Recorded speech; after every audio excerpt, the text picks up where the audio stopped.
very powerful, emotional email yesterday from a longtime viewer named Dana Adams, a local nurse for 30 years. And Dana wrote in part, she says her son-in-law, we have a picture of him, I had her send me a picture, 37-year-old David Wise, who lives with his family. He's a father of 3, he's got a wife, he lives in Alabama, he's dying of cancer right now, and she wrote to me and she wants everyone to know how brave her son is. Here he is, here's David.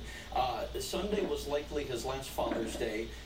Dana gave me a quote that David said. He said, "I'm going to fight this, be positive, and keep my faith in God that he will give me a miracle. Doctors say his cancer is too advanced for surgery. He is now leaving the hospital and going home." And Dana, obviously heartbroken, she said to me, she says, "To you, Chris, thank you for making me smile in the mornings as it gives me the lift I need to go forward," which it gets me pretty choked up when I hear that. So thank you, Dana, for sending that. But what I wanted to talk about today was, do you feel like people, and I think a lot about this, you know, I have a different perspective on death because my father died when he was just 55 of cancer, and I was just 22, so I lost my dad at a pretty young age as a young man. Do you feel like people get it in terms of, you know, we say life is short and seize the day and carpe diem. Do you feel like people really live that way, or does it take something catastrophic, you know, like somebody close dying of cancer to really realize that, or having a near-death experience? I am one of the few people I know who has not experienced death.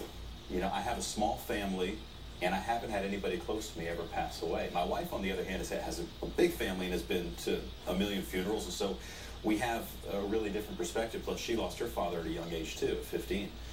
I actually had a friend of mine that I read this morning from Louisiana, whose little 3-year-old boy drowned in a swimming pool 2 days ago.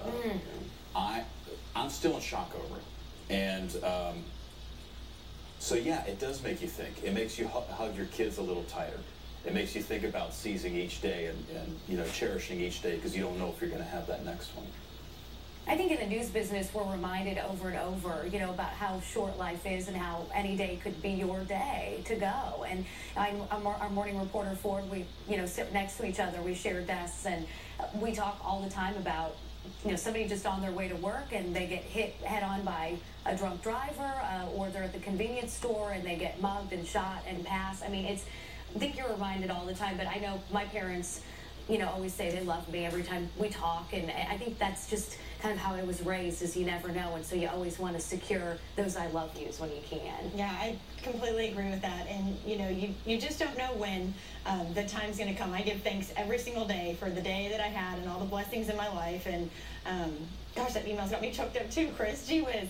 So I think that it's important to do that every day, kind of hit the reset button and say, do I have any regrets today? Did I treat everyone how I would want to be treated? Did I do the right thing in this situation? You kind of have to hit that reset button often, and we are reminded whether we like it or not, especially in this business. And our prayers this morning, certainly with, again, longtime Fox 26 viewer Dana Adams and her family, as David continues his fight, and we will certainly say a lot of prayers for your family, Michelle.